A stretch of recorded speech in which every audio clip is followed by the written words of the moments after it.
I don't know how I get myself in the position of trying to call a room like this to order. My name is not Sean Hinton. It's Bill Mayer. I've had the opportunity over the years to introduce an awful lot of people that I admire in many different walks of life, in many different situations, but seldom have I been as happy and proud to do what I'm going to do tonight. Don't worry, it's not going to be a Castro-like speech, but to introduce Lester Crown is a true pleasure. Lester's been on the board of Aspen for over 20 years. He recently stepped down as an active trustee and has become a lifetime trustee. His son Jim has joined the board in a full-time capacity. Lester and I have had many conversations in the mid-90s about the Henry Crown Fellowship as it was just starting. I don't think either one of us or anybody else involved in the room, primarily Keith Berwick, knew that it would end up like this. It's quite astonishing to see what has happened and how it has grown. It's called the Henry Crown Program after Lester's father, but quite frankly, if you look at the template and you look at all of what has been written about Henry, you could cross out Henry and write in Lester. It would fit absolutely perfect, and you wouldn't change a word. To me, Lester reminds me of someone he's so unassuming, and maybe this is fairly, politically incorrect to say, but sometimes when you meet somebody who has some fairly significant wealth, they like to wear it on their shoulder and make sure you know.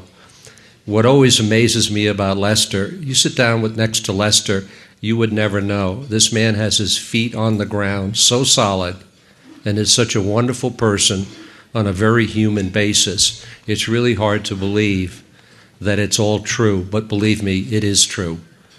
And so without any further words, Lester, thank you very much for coming and everything you've done. Why don't you come on up and say a few words?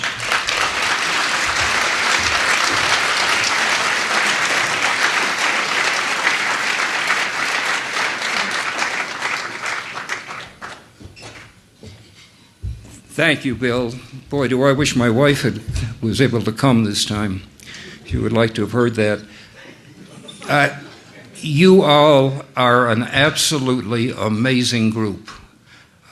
The chance of talking to some of you, just one of the stories, one after the other, of what you have been doing and what you are planning to do is unbelievably inspiring. And it's just thrilling to see after this time. I really commend and congratulate you.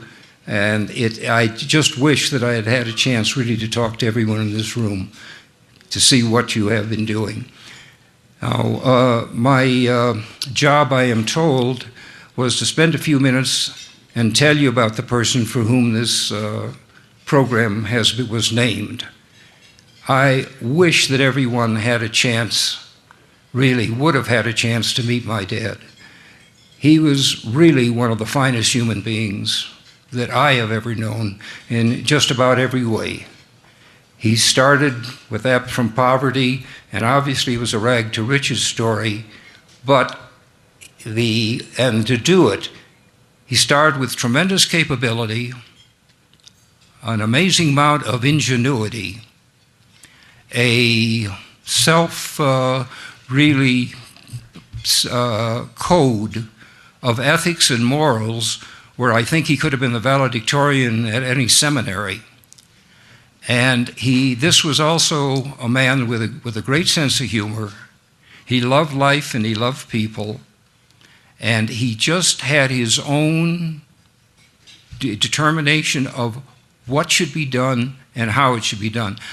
I think I'm probably, as much as he accomplished, and I'll spend a couple minutes with reference to his life, it isn't just what he did that was really so inspiring to everyone around him, it's the way he did it. And the consistency of what he did with the morals and the ethics, the honesty, and he was the same when he had nothing and when he had a great deal. There was complete consistency throughout his entire life. As I say, he was born, I can't say poverty, but it was a few feet away. Only was able, because of economic reasons in the family, to go to 8th grade. He went and started a company called Material Service Corporation in 1919, which was a brokerage operation that brought sand and gravel in from other pits and then sold it to contractors, delivered it in trucks. He did this with his brothers, and they built the company. Each year, the 20s were a pretty good time as far as the economic scene was concerned. But all the good things, and I say about him, he started with one terrible mistake. He entered absolutely the worst industry that anyone could enter. You know, you're talking about Al Capone times in Chicago. There was corruption, violence, constantly, with labor unions. Then it happened through the 20s and through the 30s. And you add to that the rather rampant anti-Semitism that existed at that time. To think that anyone could go into this business and to succeed in it meant that you had to be just extraordinary.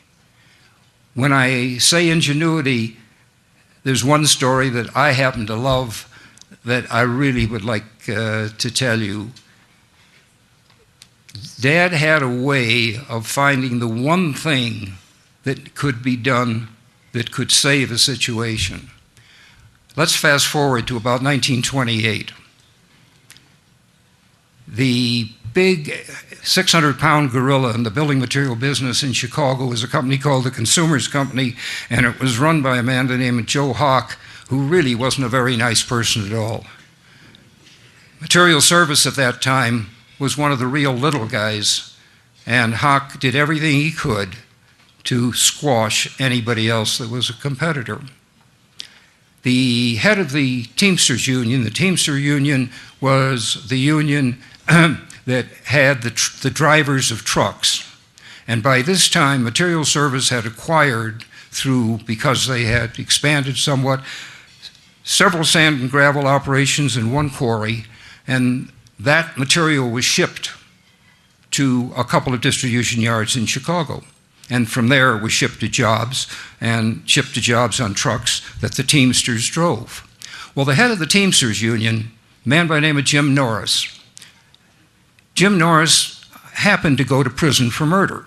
He still ran the union when he was in prison. When he was let out, I think it was probably a small murder because he didn't stay very long.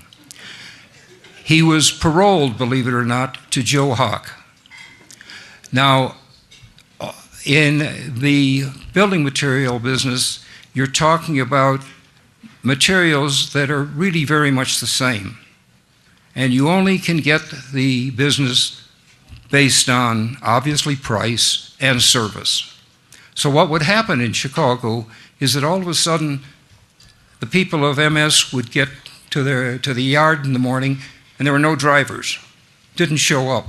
They called their houses, this one is drunk, this one never came home last night, he's sick. And the only way you could settle it is getting to Jim Norris, and nobody could find Jim Norris. So all this had to do was happen a few days, one day here, one day there, because, contractors are not very tolerant. And that would be the end of the company. It just so happened at this time that the first anti-corruption commission had been put together in Illinois. And it was run by, the chairman of it was a man by the name of John Daly, no relationship to the present mayor. He was a state senator from Peoria. So about the third time that the drivers didn't show up in the morning, Dad, without calling, got on the train, went to Peoria, went to Senator Daley's office, because at that time, as now, they all had second jobs, and he was a lawyer, introduced himself, and the receptionist thought he was a potential client. Dad went in and told him his story, and he said, Mr. Crown, I cannot represent you. No way. Dad said, no. I do not want you to represent me. I understand you can't, and not by inference else. I just want you to come with me. And Dad was enough of a salesman, and he could charm the birds out of the trees. Daley got enhanced, he was interested as to what it was. He said, all right, I'll come with you. When? He says, now. Got on the train, went back to Chicago, went to Joe Hawk's office, announced the two of them to the receptionist, and if Dad had gone alone, he would have cooled his heels for 2 hours and then been told that Joe Hawk wasn't there. Well, when they heard Daley's name, he immediately got taken into his office, and the senator sat in the back, never said one word. Dad said, you are not to say a word, and I will not introduce you. He merely said, Mr. Hawk, I think you know Senator Daley. He then told Joe Hawk what his problem was, and that he couldn't get Jim Norris in order to try and settle it, because they had contract time. So this was an unauthorized strike, if you want to call it that, but if they weren't there, the results would be the same. Hawk, who really wasn't that smart, picked up the phone almost immediately, said, get me Jim Norris. Jim Norris is on the phone in 2 seconds. He explains the situation to him, and as he's doing this, he's looking from Dad to Senator Daley.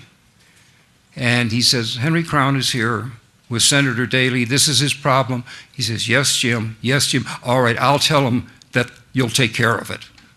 And that took care of it. No more strikes. Now, that was probably the only thing that he could have done at this time to settle this problem.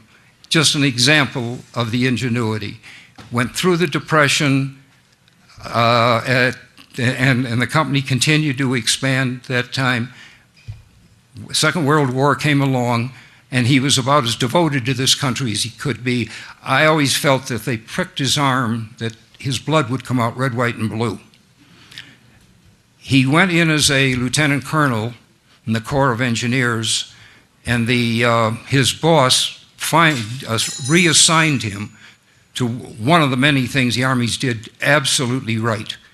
He reassigned him back to Chicago in the Great Lakes Division as the chief of procurement for the Corps of Engineers in Chicago, and the Corps of Engineers bought about half of everything that the Army bought, other than tanks, ships, airplanes, ammunition, and that type. So it was a massive job, and he undoubtedly saved the United States millions upon millions of dollars as a purchasing agent.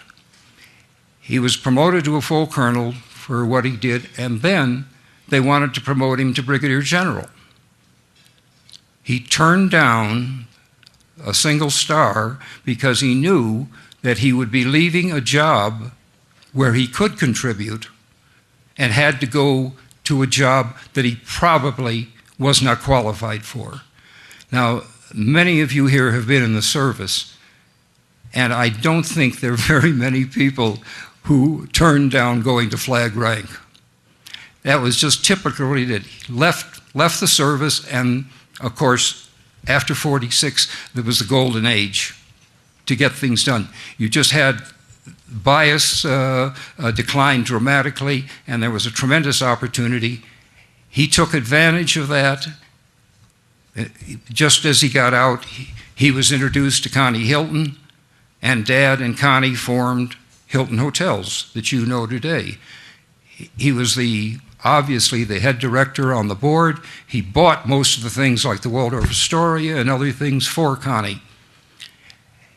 He went on, and we became a participant in purchasing the Empire State Building. Purchased about a quarter of it with a group at the time. Then we took at that time we were in the building material, coal mining, and metallurgical lime business, and going into, on the side, joint ventures. And his way of looking at a joint venture was depending on people. Didn't want to invest in buggy whips, but if he felt the industry was right and things were right, it wasn't the financial statement, it wasn't the pro formas, it wasn't any of that. It was the people that he counted on. And he was usually right. And the basis is he would always tell us, you cannot make a good deal with a bad partner. You can make a bad deal with a good partner, and so be it, that'll happen, but you can't make a good deal with a bad partner. And the few times that, and they did happen, when opportunities came up that looked so good, and the partner was, maybe a little bit shaky, we did it, and of course, we got our head handed to us at each of those times when it occurred. We merged those three operating companies into General Dynamics in 1960 and found, to our horror, about 18 months later, that General Dynamics was going broke, literally going broke. The divisions were not reporting accurately both their results and their guess as to what it would cost to fill the projects. We had to sell the Empire State Building and numerous other things because of our debts at the bank at the time, which hurt. That was the only thing.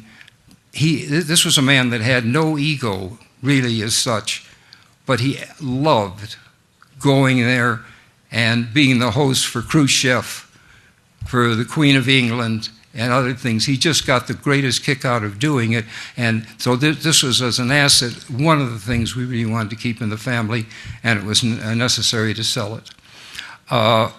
He stepped in not just as CFO of General Dynamics, but actually running it without getting the title, and single-handedly saved it through the 1963, 1967 time frame.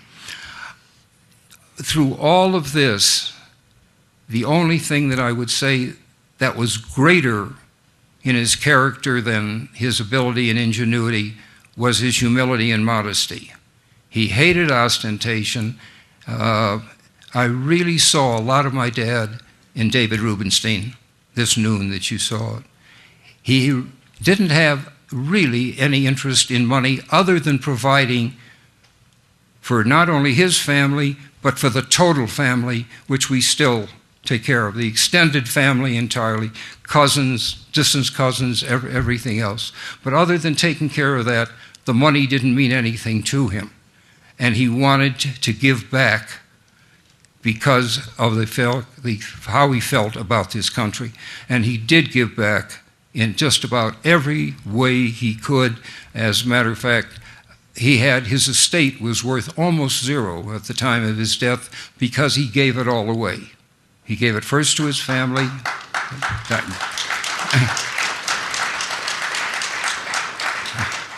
This is what he tried to teach the next generation, and what we're trying to teach the generation beyond us, fact, to not only our kids but grandchildren. What he's left is just a fabulous legacy. We tried to name things after him, and we did it a couple of times by covertly really telling him lies. But other than that, if you wanted to name something, he would give you very good cogent reasons why it should be named for someone else. And that's what happened.